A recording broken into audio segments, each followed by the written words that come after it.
بسم الله الرحمن الرحیم. بحث الوقف، د وقف په باره کې بیان دی.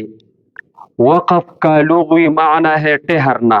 وقف په لغت کې ودرېدو ته ویل کیږي. وقف په لغت کې څه ته وایي؟ ودرېدو ته.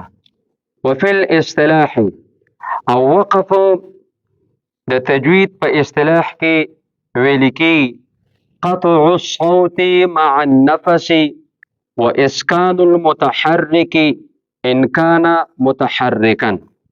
قطع الصوت دا کټ کول د اواز دی، مع النفس سره د سانه، یعنی سابم وسره کټ شي، سابم پرې دی. واسکان المتحرك، او حرف متحرک ساکن کول دی. حرف متحرک ساکن کول دی.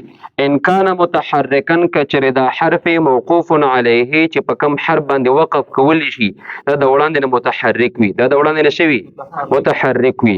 کدا ساکن وي نو بیا ساکن کولو ته ضرورت نشته، د وړاندې نه څه دی؟ ساکن دی. نو خاجي بیا وقف په خپل کور کې په دوه قسمه باندې دی. وقف په خپل کور کې په څو قسمه دی؟ په دوه. نمبر 1 کیفیت الوقف، نمبر 2 محل الوقف. اولنی قسم کم یو دی؟ کیفیت الوقف. دویم قسم کم یو دی؟ محل الوقف. بیا کیفیت الوقف شتوي او محل الوقف شتوي.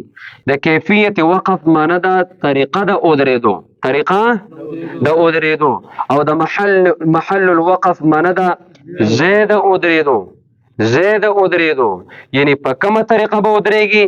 په قرآن مجید کې په کومه طریقه ودرېږي او په قرآن مجید کې په کوم ځای کې ودرېږي. فرق باندې پېښ شوی. کیفیت الوقف او محل الوقف. کیفیت الوقف د کیفیت الوقف معنی دا طریقه د اودریدو، طریقه د اودریدو. په قرآن مجید کې په کومه طریقه باندې ودرېږي؟ طریقه به شوي حرف موقوف علیه به ساکن کې، یا به حرف موقوف علیه د وړاندې نه ساکن وي، یا به د حرف موقوف علیه دو زبر الف ماده سره بدلی، یا به حرف موقوف علیه غونډه تاوي هغه به په های ساکنه سره بدل کی، یا په حرف موقوف علیه باندې دو پیش یا پیش راغلی وي د هغه به د حرکت تر حصہ ظاهره کی، یا په وقف بالاشمام کې لول به ساکن کی او بیا به پکې شونډه د ضمه د پیش اشاره ورکی. نو طریقه د اودریدو، طریقه د وقف د کیفیت الوقف ویل کی. خبر باندې پېښ شوی. دویم دی محل الوقف، زید اودریدو. په طریقه د اودریدو خو زه پېښ شم چې په دې طریقه به زه قرآن کې ودرېږم. خو اوس په قرآن کې به په کوم ځای کې زه ودرېږم؟ د آیت کریمه په اخر کې به ودرېږم، د آیت کریمه په میانځ کې به ودرېږم، یا په قرآن مجید کې علامات الوقف راغلي طا باندې به ودرېږم، جیم باندې به ودرېږم، قاف باندې به ودرېږم، یا مثلا دا علامات نشته او آیات غټ ته په یو شا کې نشم ویلی، نو د دې آیات په درمیان کې په کم ځای کې زه ودرېږم؟ دې ته محل وقف ویل کېږي. دې ته شوی زیر ودرېدو. بیا کیفیت الوقف په خپل کور کې په 12 قسمه دی. کیفیت الوقف په خپل کور کې په څو قسمه دی؟ په 12 قسمه. اول قسم دی وقف بالسکون، وقف بالسکون. دویم قسم دی وقف بالاسکان، وقف بالاسکان. دریم قسم دی وقف بالابدال، وقف بالابدال. څلورم قسم دی وقف بالاشمام، وقف بالاشمام. پنځم نمبر قسم دی وقف بالروم، وقف بالروم. شپږم نمبر قسم دی وقف بالحذف، وقف بالحذف. اووم نمبر قسم دی وقف بالتشدید، وقف بالتشدید. اتم نمبر قسم دی وقف بالاظهار، وقف بالاظهار. نهم نمبر قسم دی وقف بالالحاق، وقف بالالحاق. لسم نمبر قسم دی وقف بالاثبات، وقف بالاثبات. یو لسم نمبر قسم دی وقف بالنقل والحذف، وقف بالنقل والحذف. دولسم نمبر قسم دی وقف بالابدال والادغام، وقف بالابدال والادغام. نو دا 12 اقسام د کیفیت الوقف دي. شو اقسام د کیفیت الوقف دي؟ 12 اقسام دي. وقف بالسکون، وقف بالاسکان، وقف بالابدال، وقف بالروم، وقف بالاشمام، وقف بالحذف، وقف بالتشدید، وقف بالاظهار، وقف بالالحاق، وقف بالاثبات، وقف بالنقل والحذف، او وقف بالابدال والادغام. خبر باندې ورسېده. دا دولس اقسام د کیفیت الوقف شو. دا دولس اقسام د څه شو؟ د کیفیت الوقف. د ټولو به ان شاء الله ځان لغوي او اصطلاحي تعریف سره د مثالونو کېږي. نمبر 2 محل الوقف.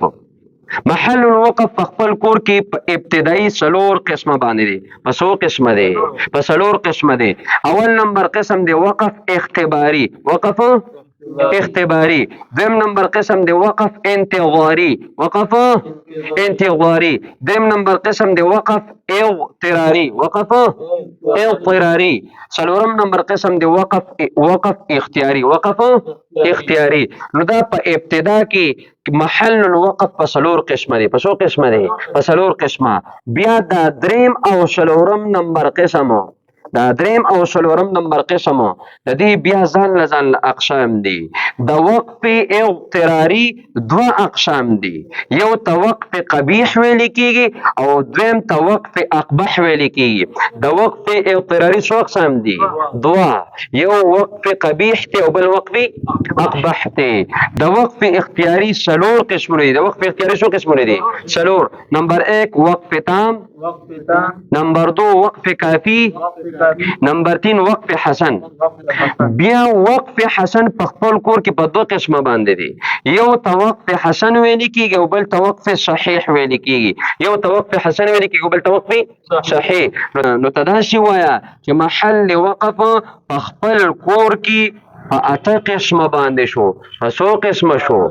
یو ګوره وقف اختباري شو، دویم وقف انتظاري شو، او دریم نمبر قسم د وقف اضطراري اولنی قسم وقف قبیح، او څلورم قسم د وقف اضطراري دویم قسم وقف اقبح.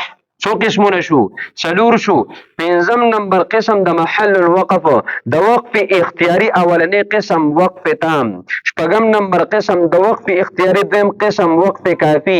اووم نمبر قسم د وقف اختیاري دریم قسم وقف حسن. وقف حسن.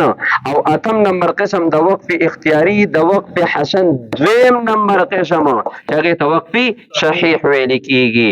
نو محل الوقف په خپل کور کې په اته قسمه باندې شو.